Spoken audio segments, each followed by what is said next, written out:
புரியுதா? நீங்க சொன்ன சரிங்க. போயிட்டு வரேன். என்னங்க இது?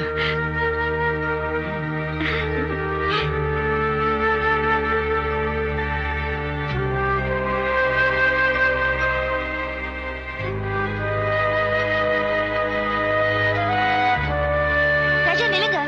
Raja Raja please, Raja please நில்லுங்க. என்ன ராஜா இது? நீங்க லவ் பண்ண பொண்ணு இன்னொருத்தரை கல்யாணம் பண்ணிக்கிட்டு போறா, அதுக்கு நீங்களே ஆசீர்வாதம் பண்றீங்க? நான் அந்த பொண்ணை லவ் பண்ணதும் அந்த பொண்ணு என்ன லவ் பண்ணதும் வாஸ்தவம் தாங்க.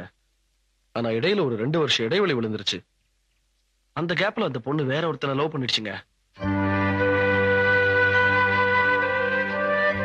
இது தெரியாம அவங்க அப்பா அந்த பொண்ணுக்கு வேற ஒரு இடத்துல கல்யாணம் ஏற்பாடு பண்ணிட்டாரு. அந்த ஆளுக்கு ஒரு பிரச்சனை, கல்யாண நேரத்துல வந்து காப்பாத்த முடியல. அதாவது 2வது காதலன். நம்ம உயிருக்குயிரா காதலிச்ச பொண்ணா இருந்தாலும் இப்ப அவங்க யார காதலிக்கிறாங்களோ அவங்க கூட சேர்த்து வைக்கிறது தானே நியாயம்.